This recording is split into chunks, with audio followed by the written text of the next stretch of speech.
안녕하세요. 텔레학교입니다. 어린이는 어떤 사람인가요? 우리의 질문은 다시 돌고 돌아 더 깊어집니다. 학교에 다니는 만 6세에서 12세 어린이.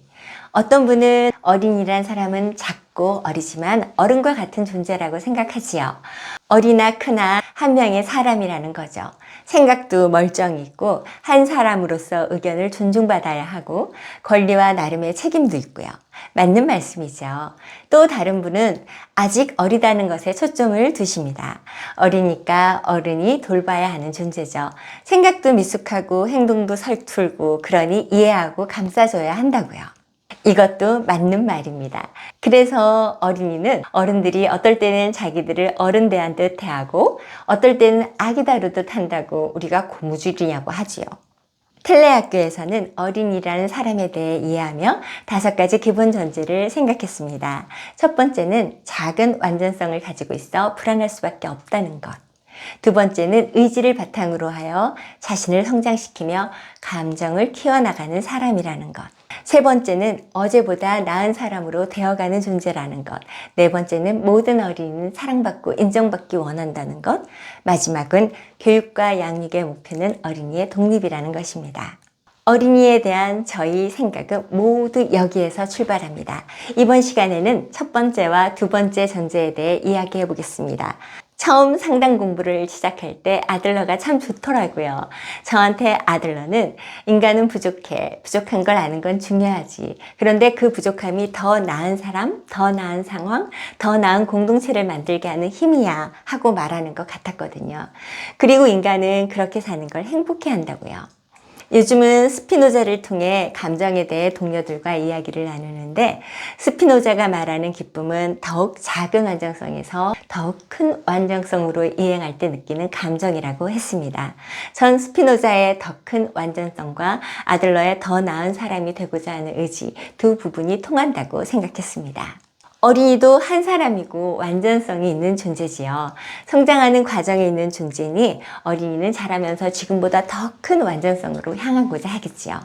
와, 자신의 완전성을 깨거나 확장하며 더더욱 키우다니, 특히 1년마다 반감과 교감이 교차하니 어린이가 가지고 있는 불안이 얼마나 힘겹겠습니까? 그래서 저는 첫 번째로 어린이는 작은 완전성을 가진 존재로 불안이라는 감정을 안고 있다는 것을 말씀드리고 싶습니다. 생각하시는 것보다 어린이의 불안은 본능적입니다. 낯선 음식은 먹지 않으려고 하고 멀쩡하게 말하던 것도 길을 잃어 당황하면 이름도 사는 곳도 기억나지 않습니다. 밤에 어두워지면 무섭다고 불 끄지 말라고 하고요. 잘 시간이 되어도 놀고 싶은 마음에 안 자려고 하기도 하지만 어두운 밤 잠에 빠져들면 무슨 일이 일어날지 몰라서 또 잠이 들면 세상이 없어질 것 같아 잠투정을 합니다. 악몽이라도 꾸며 보호자품을 찾아들어야 안심을 하고요. 어른이 되어도 몇십 년을 살아도 무서운 게 있는데 어린이는 오죽하겠습니까? 6학년을 하다 보면 학급에 우리 학교 싸움장이 있는 경우가 있습니다. 제가 보기엔 운동 좀 잘한다, 깡이 좀 세 보인다 정도인데 이 어린이가 싸움장이라는 것도 우습지만 말입니다. 어느 날 6학년 연구실로 근처 고등학교 학생이 찾아왔다고 합니다. 별일이 다 있네 하고 가봤더니 우리 반 어린이를 찾고 있었습니다. 내가 담임인데 무슨 일로 왔냐고 물었더니 그 어린이가 어떤 행동을 했는지 알려고 왔다고 합니다. 그 학생이 보기엔 버릇없는 짓이었고 자기가 혼내주려다 선생님들에게 말하는 게 더 교육적일 것 같다고 생각해서 찾아왔다는 거죠. 네, 이런 일도 있었습니다. 학교에는 참 다양한 일들이 일어나거든요. 어쨌든 개인적으로 행동하지 않고 찾아와줘서 고맙다고 말했습니다. 그리고 우리가 어떻게 하기를 원하는지 물었습니다. 사과를 원하는지도 물어봤고요. 그랬더니 아니랍니다.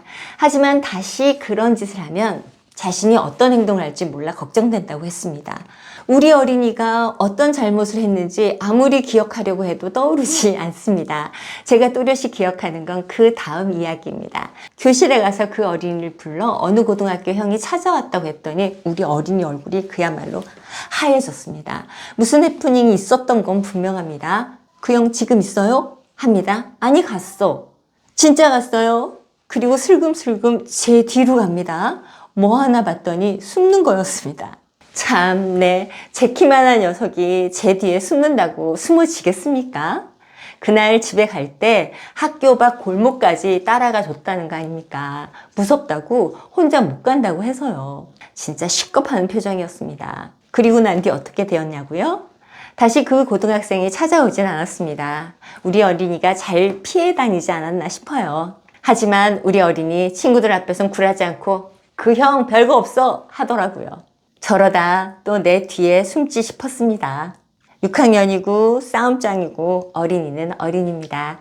학교에서는 눈 동그랗게 뜨고 한마디도 안 지며 대꾸하다가도 학교 밖으로 나가 지하철 타거나 현장 체험학습으로 어디 가다 어른이 큰 소리 한마디 하면 깨갱 하며 절 찾습니다.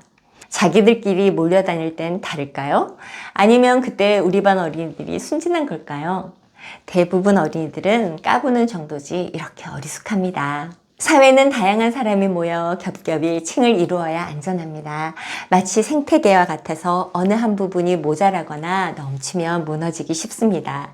그래서 사회의 주축이 되는 기성세대와 생산성을 담당하는 젊은이뿐 아니라 약하고 어린 구성원도 사회는 잘 보호해야 합니다.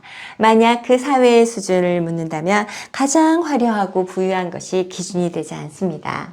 어느 층이 가장 약한 고리인가, 그 고리가 가장 먼저 보여야 합니다.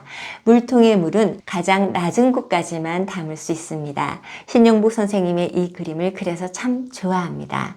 어린이는 우리 사회의 가장 약한 고리에 해당합니다. 안 그래야지, 그러면 안 되지 하면서도 어른은 어린이에게 자신의 피로와 불안을 터뜨릴 때가 많습니다.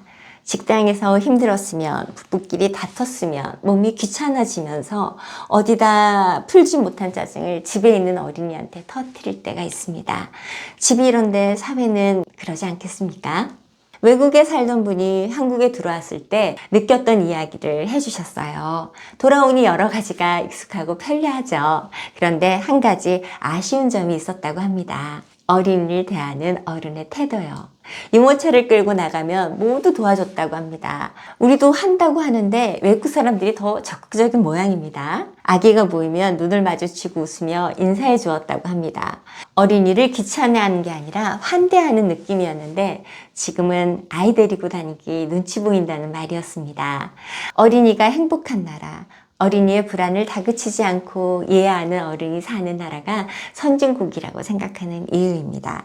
어린이의 작은 완전성을 이해하는 너그러움, 어린이의 불안을 감싸주는 여유 있는 어른이 되어야겠구나 생각했습니다. 두 번째로는 어린이의 성장 과정을 정리해서 어린이를 나를 키우는 의지 속에서 나를 채우는 감정을 찾고자 애쓰는 사람이라고 말하고 싶습니다. 이 한 줄 글에서 제가 말씀드리고자 하는 것은 어린이를 양육하거나 교육하는 역할을 맡은 어른은 어린이의 성장을 이해하고 있었으면 좋겠다는 것입니다. 아기가 엄마 뱃속에서 10달을 꼬박 채우고 태어나야 건강하듯 어린이의 발달이 시기에 맞게 충분히 이루어지도록 도와주었으면 합니다. 발달은 그 나름대로 전개하는 힘과 진행되는 단계를 가지고 있습니다. 모두 그렇진 않지만 대부분 먼저 이루어진다고 잘하는 것이 아닙니다. 남들보다 빨리, 남들보다 더 이런 경쟁은 생산성을 높이고 성과를 내는 데는 적절하겠지만 발달을 다룰 때는 조심해야 하는 부분입니다. 감각 속에서 의지를 충분히 키우지 않으면 하고 싶은 일을 해내는 끈기가 부족해 애를 먹습니다.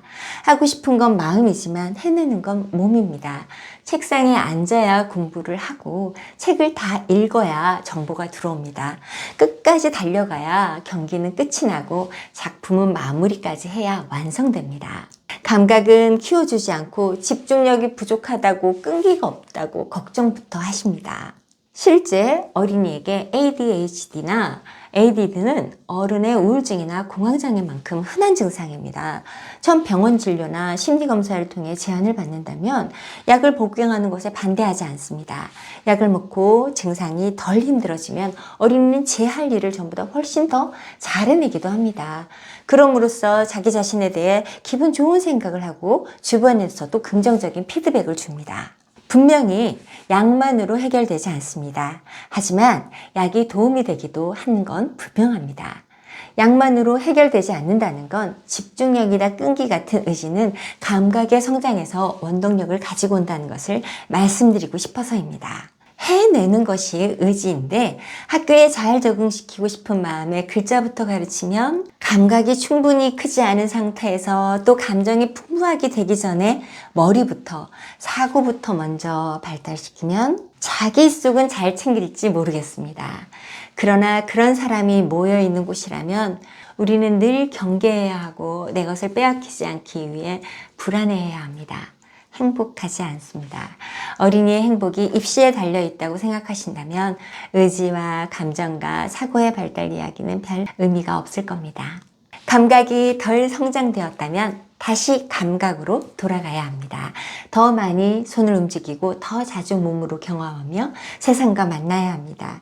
세상을 살아갈 지혜, 행복한 삶을 살기 위한 자기를 만드는 데는 돌아가더라도 이 방법이 맞다고 생각합니다. 의지와 감정과 생각의 성장이 우리의 삶을 채워갈 거니까요. 어린이의 성장을 이해하는 어른이 어린이를 바르게 사랑할 수 있습니다. 다음 시간에 또 뵙겠습니다.